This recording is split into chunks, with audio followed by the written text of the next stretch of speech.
এটা হচ্ছে আমার হেয়ার বিফোর আর এটা হচ্ছে আফটার ন্যানোপ্লাস্টিয়া। দেখেছো আমার চুলটা কি থেকে কি হয়ে গেল? সেটাই আজ স্টেপ বাই স্টেপ দেখাবো, সঙ্গে থাকো।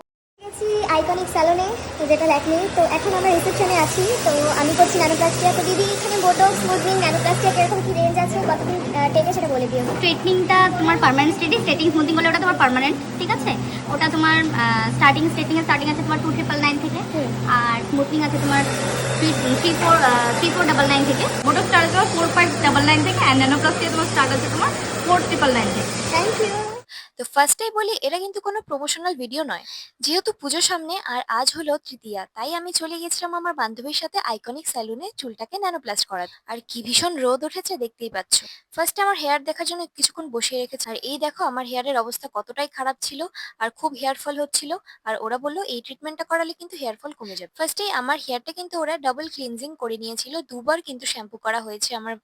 আর আগের দিনই আমি কিন্তু আরেকবারও শ্যাম্পু করে এসেছিলাম, কারণ এই সমস্ত ট্রিটমেন্ট কিন্তু একদম ক্লিন হেয়ারই হয়। আর দিদিটা এত সুন্দর করে মাসাজ দিচ্ছিল, আমার তো মনে হচ্ছিল ঘুমিয়েই পড়ি। হেয়ারটা দুবার ওয়াশ করার পরে আমাকে কিন্তু দিদিটা হেয়ারটাকে ড্রাই করে দিচ্ছিল হেয়ার ড্রায়ার দিয়ে। আর তারপরে কিন্তু ওরা ওদের ক্রিম প্রিপেয়ার করে আমার চুলে সেকশন ওয়াইজ ক্রিমটাকে লাগিয়ে দিচ্ছিল। আর পুরো প্রসেসটা করতে কিন্তু প্রচুর টাইম। আর তারপরে হেয়ারটাকে ওরা র্যাপ করে দিয়েছিল এবং বসিয়ে রেখেছিল প্রায় 1.5 ঘন্টার মতো। তারপর থার্ড টাইম আবার হেয়ার আমার ওয়াশ হয়েছে। তারপর আবার ওরা ড্রাই এবং ব্লো ড্রাই করেছিল আমার হেয়ারে। আর এই দুজন স্টাফের ব্যবহার কিন্তু খুবই ভালো। শুধু এই দুজন না, এই স্যালুনের প্রত্যেকটা স্টাফের ব্যবহারই খুবই ভালো ছিল। আর এনাদের মধ্যে এই দাদা কিন্তু একজন এক্সপার্ট।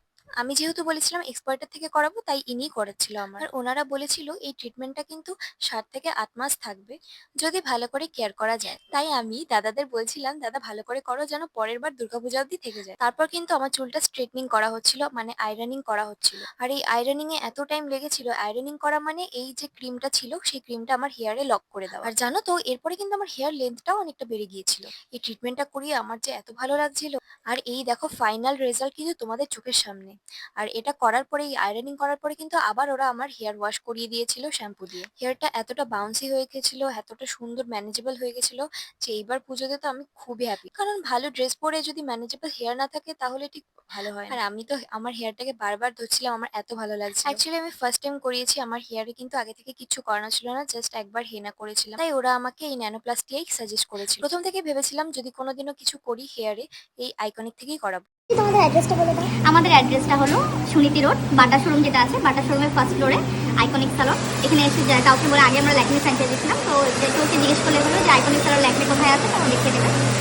প্রচুর ডিসকাউন্ট চলছে পুজো উপলক্ষে, আপনারা আসুন, সার্ভিস নিন। আর বিকেল 5টা থেকে 10:30 অবধি এগুলো করতে করতে খুব খিদে পেয়ে গেছিল, তাই এখানে ঢুকে পড়েছিলাম।